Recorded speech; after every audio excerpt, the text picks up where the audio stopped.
ఓం నమ శివాయ. నాగుల చవితి రేపు అనగా 25 అక్టోబర్ 2025 ఉదయం 7:10 నుంచి మధ్యాహ్నం 12:15 వరకు ముహూర్తం ఉంది. సో ఆ సమయంలోనే ఎవరన్నా పాలు పోసుకోవాలన్నా, మీకు ఏమైనా నోములున్నా నాగుల చవితికి సంబంధించి, లేకపోతే ఇంకా వేరే ఇతరత్ర ఏదైనా పూజలున్నా కూడా ఆ సమయం నాగుల చవితికి రేపు మనకి ఉంది. కాబట్టి 7:15 నుంచి ఉదయం మధ్యాహ్నం 12:15 అందరూ గుర్తుంచుకోగలరు. అట్లానే ఈ పాలు పోసి దాన్ని దండం పెట్టుకున్న తర్వాత ఈ ప్రత్యేకమైనటువంటి శ్లోకాన్ని చెప్పుకోవాలి అందరూ.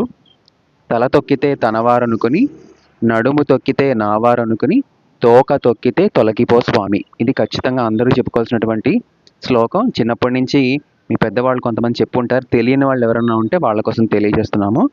అలాగే ఈ పాలు పోసేటప్పుడు కూడా మీరు ముందుగా చేయాల్సింది ఫస్ట్ చనివిడి పెట్టాలి, ఆ తర్వాత చిమ్మిలి పెట్టాలి, ఆ తర్వాత పాలు పోయాలి, ఆ తర్వాత నీళ్లు పోసి, ఆ తర్వాత కొబ్బరి నీళ్లు పోసి, ఆ తర్వాత నూక వేయాలి. నూక జల్లి ఖచ్చితంగా అందరూ చెప్పాల్సింది ఏంటంటే, పెళ్ళి అయిన వాళ్ళు, కొత్తగా పెళ్ళైన జంటలు కానీ, అదే పిల్లలు పుట్టవలసిన వారు కానీ అందరూ కూడా చెప్పవలసింది ఏంటి అంటే, నూక నువ్వు తీసుకుని మూక మాకి. మూక అంటే ఎవరు? పిల్లలు. కాబట్టి నూక నువ్వు తీసుకుని మూక మాకి అనేటువంటి ఈ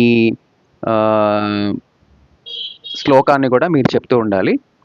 ఖచ్చితంగా